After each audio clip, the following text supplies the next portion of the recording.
Buenos días compañeros y tutor, mi nombre es Rafael Martín Moncayo, código 12293-081, pertenezco al programa de Ingeniería Electrónica y en esta oportunidad voy a explicar 5 temas vistos en el transcurso de la arquitectura de computadores.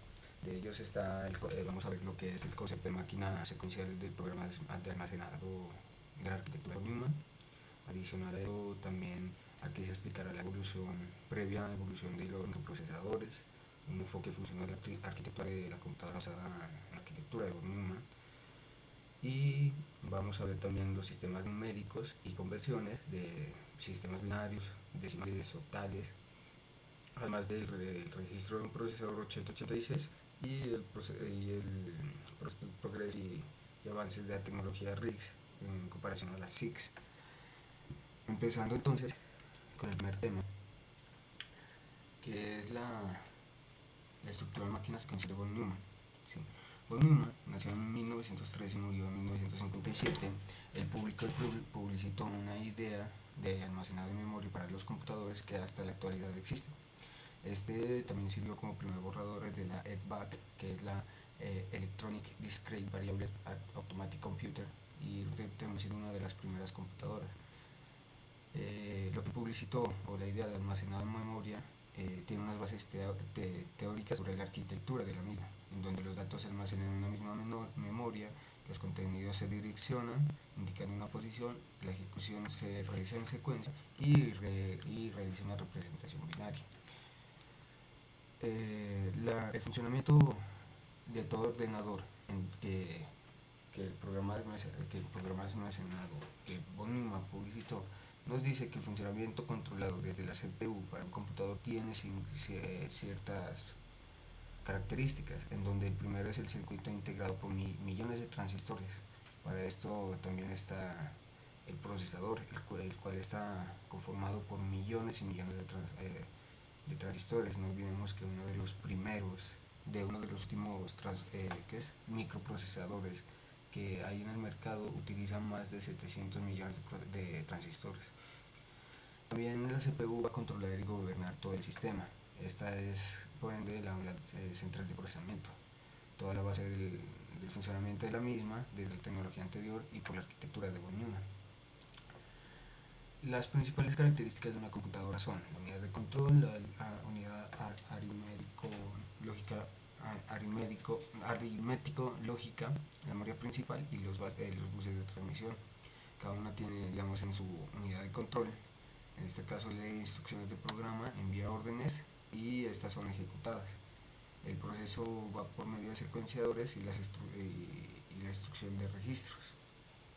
Por último paso termina la decodificación e interpretación de la instrucción. Ahora bien, la aritmético-lógica realiza operaciones aritméticas, lógicas y logra el funcionamiento lógico básico de la máquina. En esto está relacionado a la entrada de un dato del registro y el circuito operacional. El circuito operacional procesa la información y este proceso se repite cada vez que entra un registro. Ahora bien, la memoria principal inicialmente era la memoria RAM. La evolución añadió algoritmos de predicción y la memoria caché cerca a los procesadores, el caché 1, el caché 2, pero estos tipos de memoria son internas del procesador muchas veces. Buses de transmisión son las líneas de comunicación de datos, permiten mover datos y manejar acciones, y los tipos de datos que va a manejar son a través de buses de datos, buses de instrucciones y buses de control. Esto permite el intercambio de datos, la transmisión de direcciones de memoria y el transporte de órdenes generadas por la CPU. Ahora, si bien vamos a ver la estructura de una computadora actual, sin alargar tanto, tiene las mismas características que el fundamento de von Neumann de su arquitectura lo especificó. Entonces, en este caso encontramos donde el computador tiene los periféricos, línea de comunicación, y también tiene unidades de memoria principal, la unidad de central de procesamiento, además de los sistemas de conexión, la entrada y salida de información. Ahora bien, conforme a esto, después veremos lo que es la arquitectura de von Neumann. Esto comprende un enfoque funcional y estructural. El enfoque estructural se compone de memoria principal, dispositivos de operación, unidad central de procesamiento y la unidad de entrada y salida. Ahora bien, la unidad de cada una de estas, la memoria principal, digamos, es un archivo de información compuesto por gran número de celdas del mismo tamaño, un número idéntico de bits. El dispositivo de operación realiza instrucciones de conjunto especificado llamado sistemas de instrucciones, y la unidad de central de procesamiento junto a junto a la unidad aritmética y lógica se utiliza para las funciones básicas del computador, las aritméticas, lógicas, matemáticas que el mismo computador realiza, y las operaciones internas que el usuario también efectúa. Ahora bien, la unidad de entrada y salida se encarga de conectar el computador a las unidades exteriores o periféricos. Algunos son periféricos de comunicación, de almacenamiento, otros son de video, audio. Entre ellos también están los impresoras, modem, disquetes, discos duros, cintas magnéticas. Ahora bien, si vamos a ver un enfoque funcional, el enfoque funcional del ordenador consta del registro y de registro mediante buses. El registro es el lugar donde se almacenan los datos. Claro, los buses son las uniones entre unidades de memorias y periféricos. Se dividen en buses de datos, buses de dirección y buses de control. Estos, cada uno transmite los caracteres, direcciona los datos a su origen y conduce las señales IRQ de la solicitud de interrupción. Ese es el básico funcionamiento de la arquitectura de von Neumann, y anterior a ello vimos el concepto de programa almacenado en memoria que publicitó en 1945 junto a su arquitectura del primer computador. Ahora, vamos a ver bien lo que es un paso rápido por los procesadores. Ahora, estos fueron creados en 1971, cuando aparece el primer procesador creado por Intel, es el 4004. E Intel se empieza a estipular como uno de los grandes en procesadores, siguiendo en 1972 con el 8008, codificado inicialmente con 1201. Fue primero pedido a Intel por Computer Terminal Corporation para usarlo en su terminal programable Datapoint. Estos son los primeros registros de procesadores existentes. Sí, los primeros usos que se llevó fue para Datapoint o puntos de información. Digamos, pueden ser servidores hasta bases de datos. Posterior a ello, Motorola junto a Macintosh, sí, o Apple, crean varios procesadores.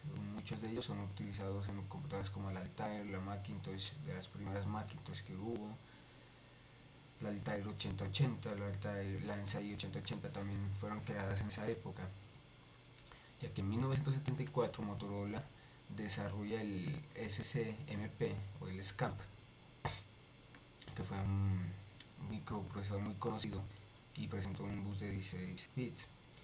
A ello, en 1975 se saca el Altair 88C, formado por máquinas ejecutables, y utilizará el Intel 8080.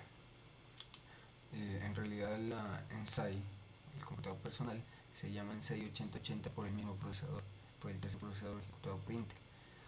Posterior a ello, Motorola en 1975 también saca eh, el Motorola 6800. Su nombre deriva de que tiene 6800 transistores y fue uno de los primeros en contenerlos.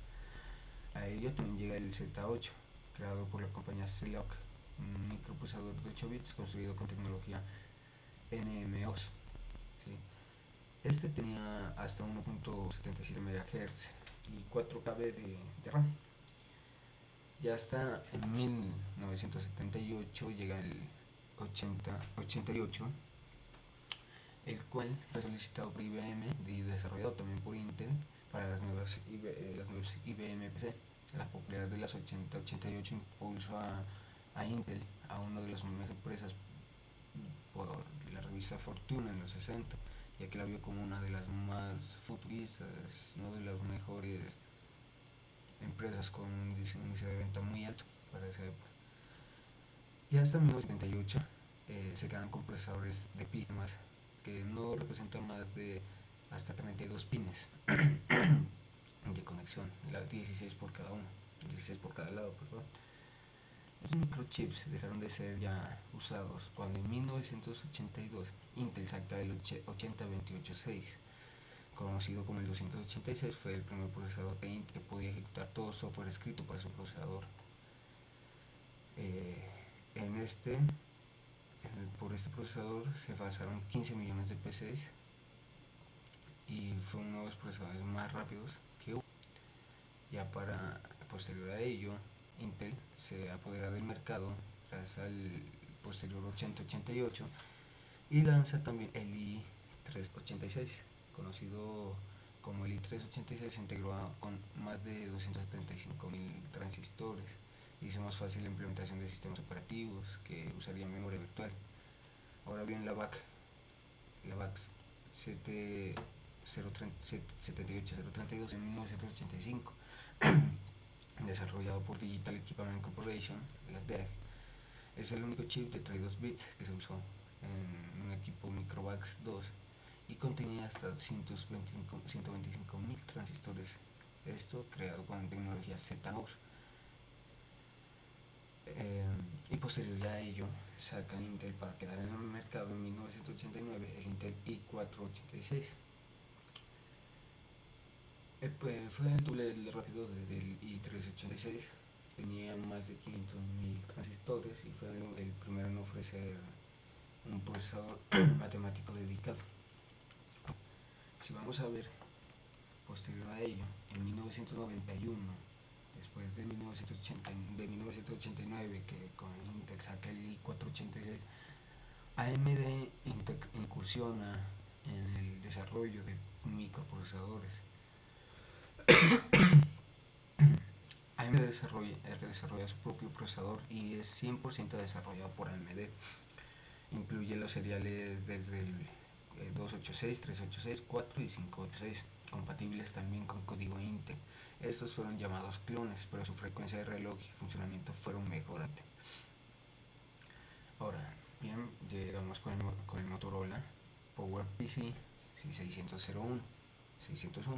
Este tenía una tecnología RIX de 62 bits y de 50 a 60 MHz de frecuencia, con diseñado de Motorola del Motorola 88110 y desarrollado con la alianza IBM Apple.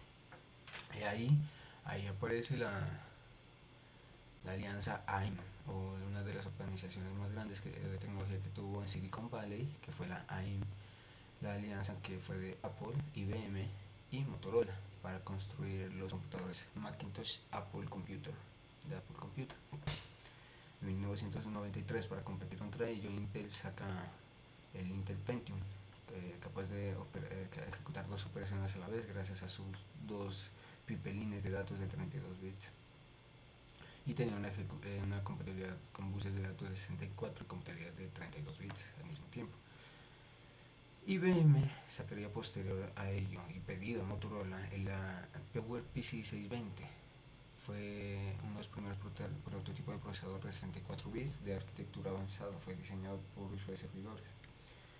Ya de ahí Intel llega hasta 1995 con el Intel Pentium. De ahí se desaparecería casi 3 años desarrollando otro tipo de procesadores. Se diseñó aquí el Intel Pentium Pro en 1995, fue de 32 bits y se usó para servidores de aplicaciones y estaciones de trabajo data point. Ya de aquí, en 1996 hasta el 97 y posterior al 98, AMD incursiona con otros tipos de procesadores, el AMD K5 y el AMD K6, K62. La competencia del Intel Pentium, casi a la altura del Pentium 2, pero de precio mucho menor. Se ofreció en gamas de hasta 550 MHz y permitió la interacción con los primeros juegos y programas 3D. Entonces lleva la primera interacción de 3D a los procesadores, lo que Intel no había construido hasta ese momento. Intel y AMD hacen una lucha, un esfuerzo incansable por obtener el mercado de los procesadores. en donde ya en 1997 vuelve Intel y se apodera del negocio hasta 1999, posterior al 2000, en donde AMD saca el Athlon K7. Posterior a ello, Intel se preocupó por sacar los procesadores más actuales, más rápidos y de costos no tan bajos, exactamente. No estaba incursionando en un mercado precisamente para el usuario de escritorio, por así decirlo. Entonces, Intel Pentium durante estos 4 años saca el Intel Pentium 2, el Intel Pentium 2 Xeon, el Intel Celeron y el Intel Pentium 3 Xenon. Ahora bien, cada uno de estos fueron diseñados para servidores y cada uno fue más potente que el anterior.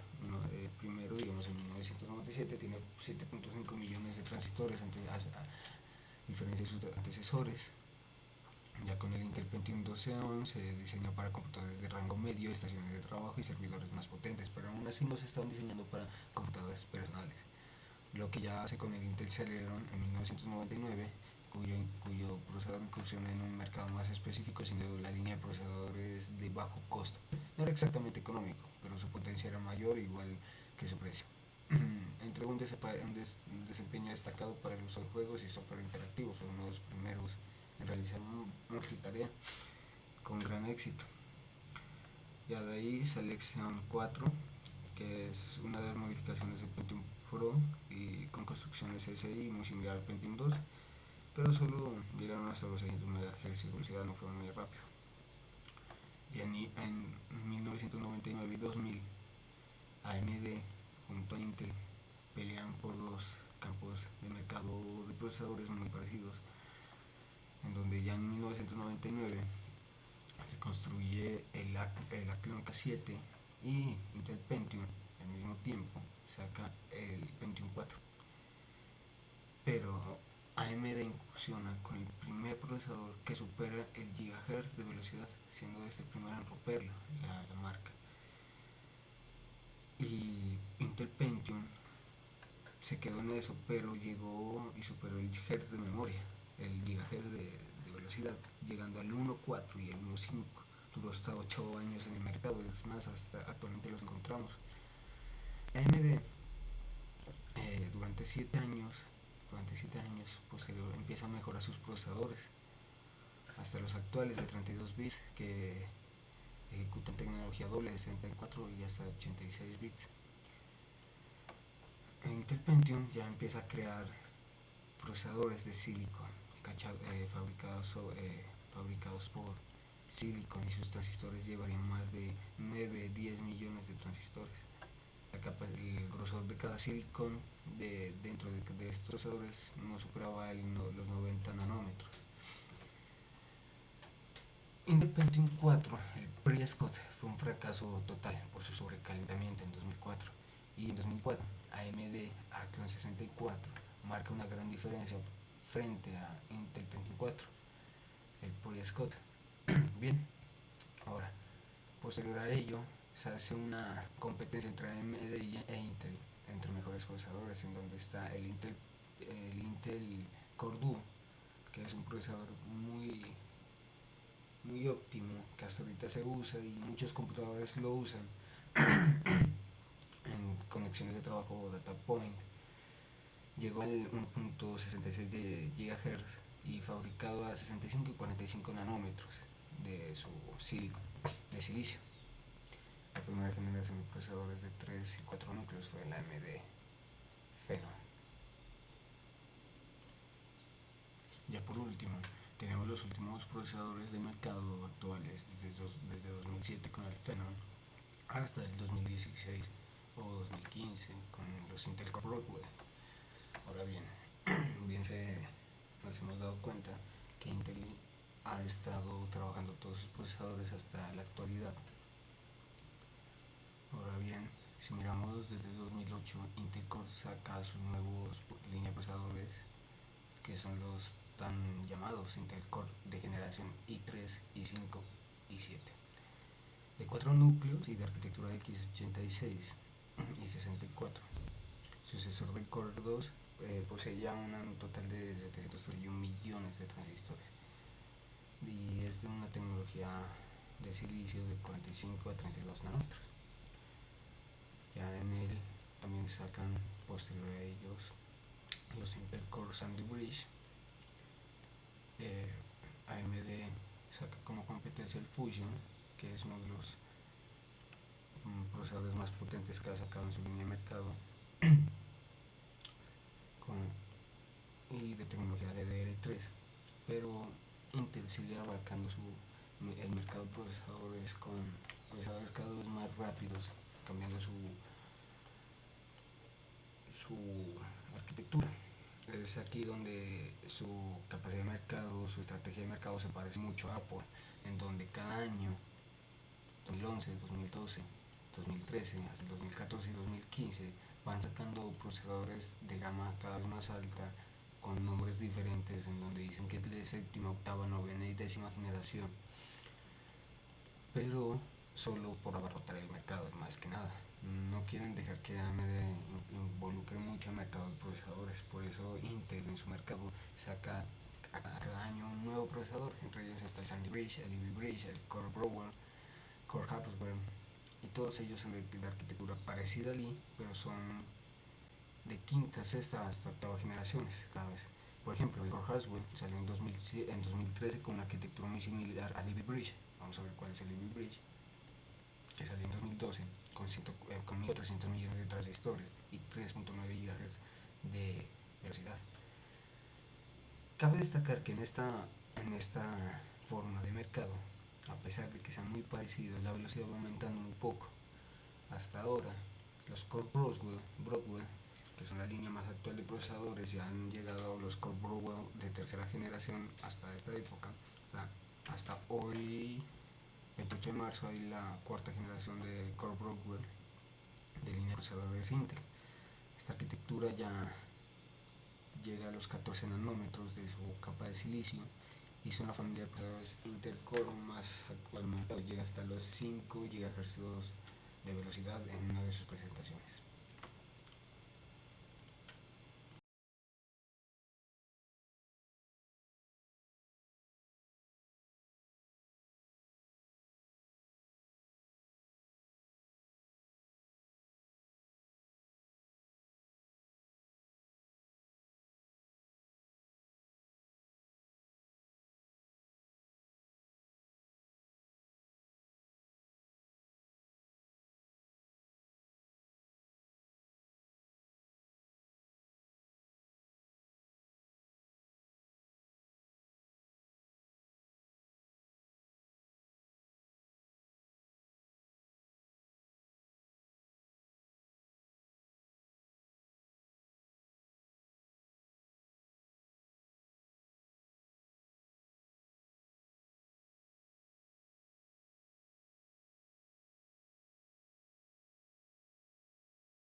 Muy bien, continuando con la temática, ah, vamos a ver 3 temas que son sistemas numéricos, en este caso decimal, binario y la conversión entre ellos, además de unas operaciones básicas de operaciones lógicas entre lenguaje, en este tipo de lenguaje, sistemas numéricos.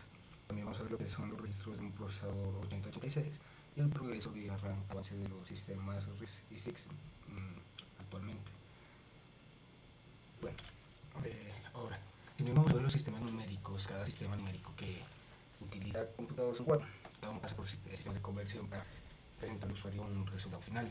Ellos, los más numéricos, está el sistema binario, el de decimal y el decimal. Aunque también no especifica aquí, también está el sistema octal, también transformable y utilizable actualmente en arquitecturas de computadores.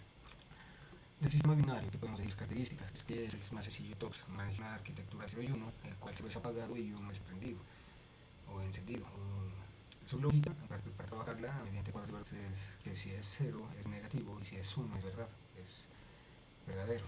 Ahora, si bien vamos a hacer un ejemplo con conversiones de binario a decimal, es solo multiplicar de hacia adelante con su respectivo exponente. Por ejemplo, el número anterior desde 1 empezará con un número exponente 0 y luego así sucesivamente. Todo eso será multiplicado multiplicado por 2 y elevado a la correspondiente posición. Es decir, de este numerito que vemos aquí, este numerito del sistema binario nos dice que el número 110101 en binario quiere ser transformado en octal, en decimal. Para ello, cada una de las posiciones desde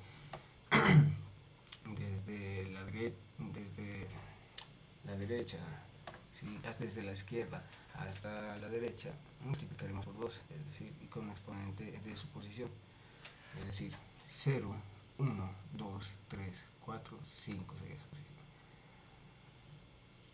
Ahora, si bien vamos a ver que cada uno de los múltiplos está multiplicándose por el 2 elevado a la potencia de la posición, el valor elevado será 53. ¿Listo? Ahora bien, las operaciones, los sistemas decimales, para lograr que es un sistema decimal llamado así porque tiene todos los números o dígitos del 0 al 9 con una base 10 y los números que tengan en su base 10. Es que también eso se le puede llamar sistema numérico decimal, es un conjunto de números y símbolos interpretados para expresar un significado igual o superior.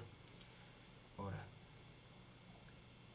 tenemos digamos que la conversión de decimal a base binario se divide cuando sea posible por la base correspondiente, que es el número binario, y luego el resultado se expresa luego de adelante hacia atrás, obteniendo su resultado. Ahora bien, el sistema hexadecimal, que es uno de los más completos, se conforma por los dígitos del 0 al 9 y las letras mayúsculas de la A a la F. Son 16 símbolos y en este se permiten las operaciones de suma, resta, multiplicación y división. Dividir cierto número decimal a base 16 y su resultado obtenerlo de adelante hacia atrás y expresarlo de acuerdo a su numeración es la forma de conversión.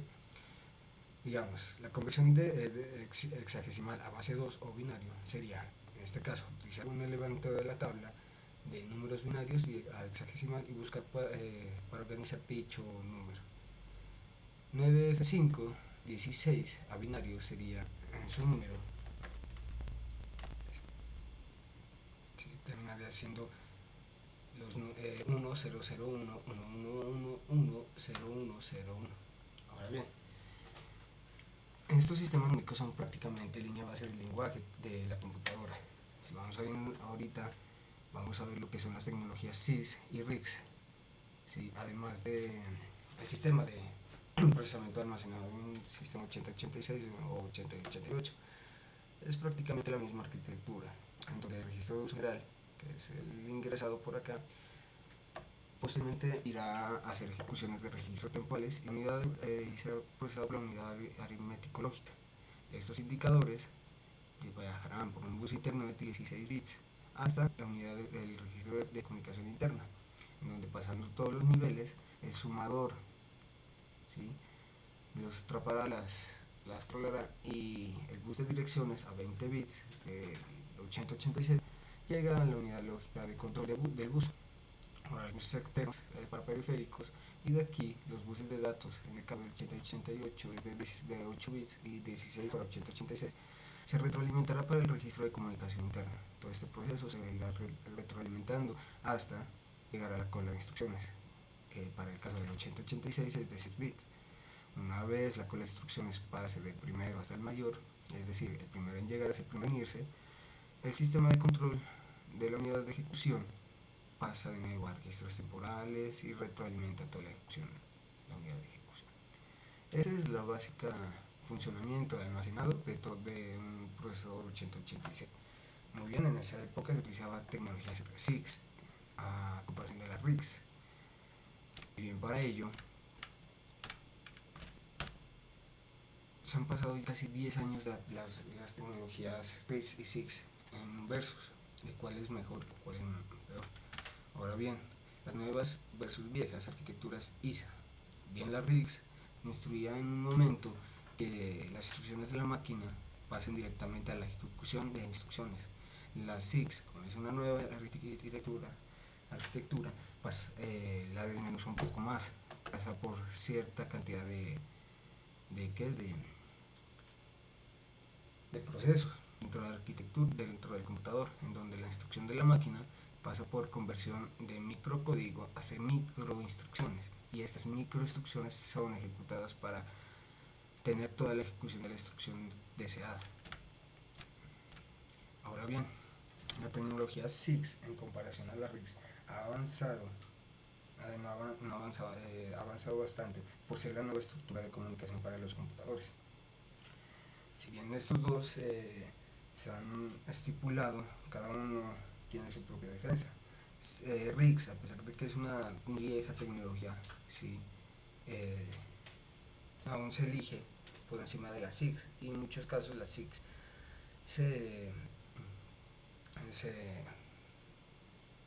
todavía se sigue prefiriendo. En este caso, pues, aunque hoy es menospreciada, la SIX, es decir, la antigua, encajó perfectamente con las necesidades de otra época, y sus defensores alegan que a medida de que se ha reorientado, se está poniendo a la par del enfoque rival a lo que el desempeño se refiere. Cada uno es usado en diferentes máquinas es por su desempeño. Ahora bien, otra de las urgencias de la época era que los rendimientos de la memoria del procesador fueran muy pequeños, porque la memoria RAM de los computadores eran muy pequeñas y costosas.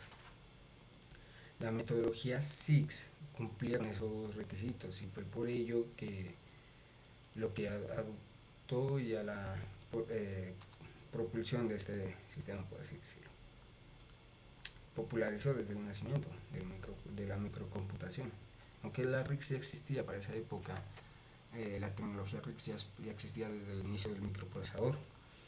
Los chips se crearon de forma que se adapten a un amplio rango de área de trabajo: la electrónica de consumo de PC, autos, telecomunicaciones. Instrucciones complejas y funcionamientos ricas del enfoque SIX se adecuan a procesadores afines generales. Esa es la ventaja del SIX. Simple pero veloz, la metodología RIX fue diseñada por IBM a finales de los años 60. John Cook, un investigador del laboratorio de investigación desde Georgetown de IBM, descubrió que la mayoría del trabajo realizado por los computadores envolvía relativamente pocas instrucciones. Aunque un computador contaba con un conjunto de unas 200 instrucciones, cerca del 70% de sus procesos implicaban el uso apenas de 10 de estas instrucciones. Con esa idea en mente, Cook diseñó un computador que estaba basado en unas pocas instrucciones que podían ser ejecutadas rápidamente. La investigación de Cook demostró que la mayoría de los procesadores de cómputo son realizados por instrucciones básicas, no por las más poderosas. De ahí nació la regla 80-20, que dice que 20% de las instrucciones de cómputo realizan el 80% de trabajo. El objetivo del diseño RIX es optimizar el desempeño de los computadores para ese 20% de las instrucciones, acelerando la ejecución para todo lo que sea posible. El 80% restante de los comandos pueden ser duplicados cuando es necesario, mediante combinaciones del veloz 20%. Entre tanto, los chip rigs, que sí fueron diseñados para informática de alto desempeño, reaparecieron a mediados de los 80s en las poderosas estaciones de trabajo. Posterior a ello se seguirá trabajando sobre las rigs. Los defensores de la filosofía SIX dicen que los chips SIX eran de propósitos generales, pero que al reorientarse hacia la computación de alto desempeño han aumentado su rendimiento y opinan que son capaces de evolucionar a niveles propios de las RIGs. Entonces, eso es todo, compañeros, tutor. Gracias por la materia y los temas hasta ahorita relacionados. Espero que sea de su agrado y sea de su entendimiento. Muchas gracias.